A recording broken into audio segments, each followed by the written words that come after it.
Hello there and welcome to Level Update. In the heart of the American Southwest, two of the most vital reservoirs, Lake Mead and Lake Powell, continue to hold the attention of millions. These two massive bodies of water, carved out by engineering and fed by the Colorado River, are the lifelines of the region. And as of late October 2025, both have shown something remarkable, a period of stability after years of relentless fluctuation. Let's start with Lake Mead. The latest reading on October 22, 2025, places Mead's surface elevation at 1,057.69 feet.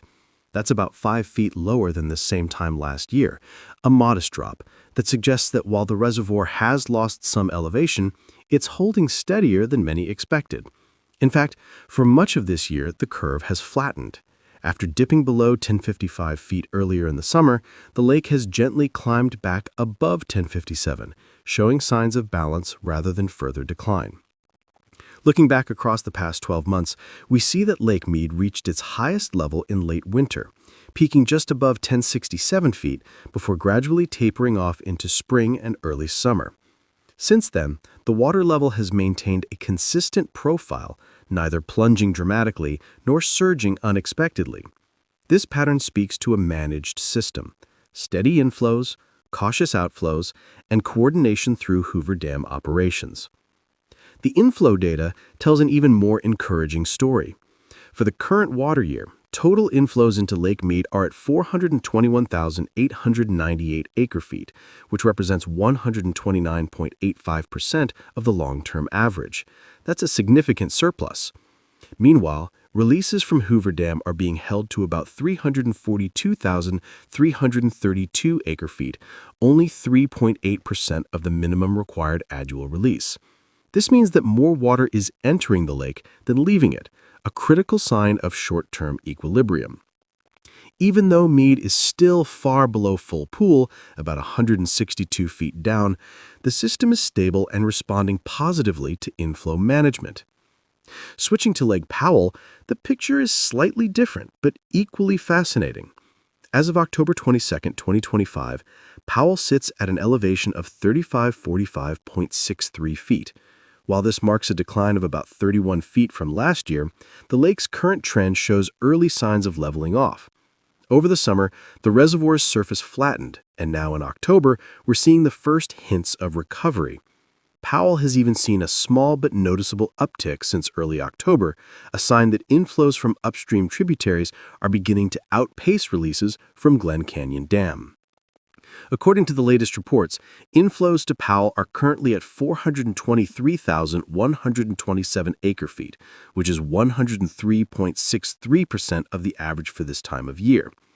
Total storage has risen by 61,081 acre-feet, while total inflows have exceeded total outflows by nearly 79,000 acre-feet. That's an important reversal from last year when deficits were the norm.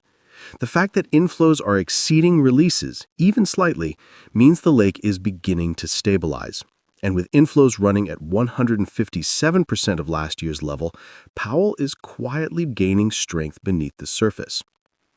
It's worth noting that while both reservoirs remain well below their full capacities, Lake Mead at about 31.8% of full pool and Lake Powell at 28%, their combined water management now reflects improved balance across the Colorado River system. The upper basin reservoirs are currently holding around 79.7% of capacity, meaning the chain of storage feeding into Powell is performing above expectations. This upstream cushion helps keep the lower basin from sliding further into a deficit. Over the past year, the story of these two lakes has shifted from crisis to cautious steadiness. The downward spikes that once defined every update have flattened into a smoother, less volatile pattern. For the millions who depend on this water, for farming, electricity, and cities stretching from Nevada to Arizona, stability is as valuable as an actual rise in elevation.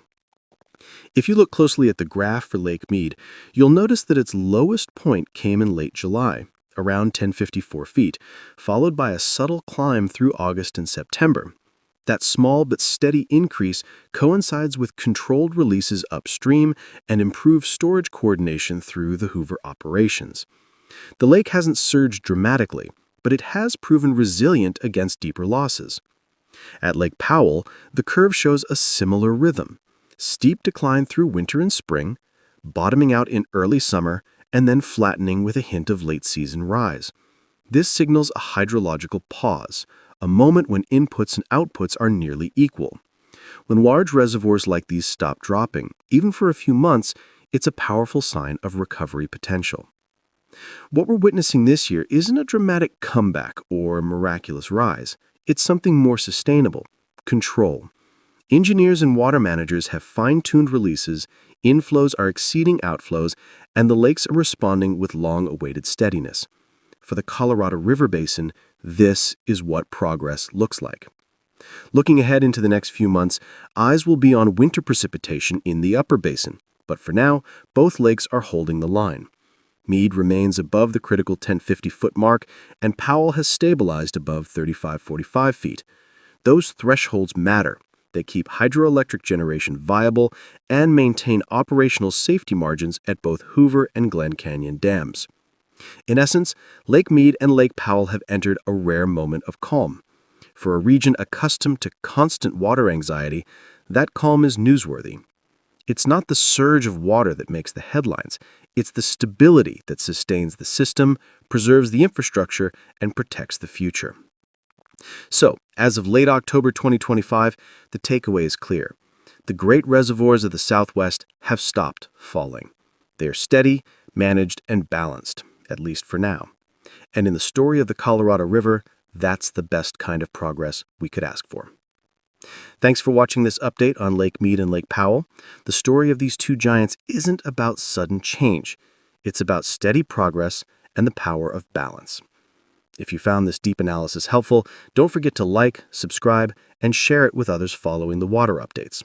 Stay tuned for the next report as we continue tracking every rise, drop, and moment of stability across the Colorado River system. Until next time, stay informed and stay curious about our water future.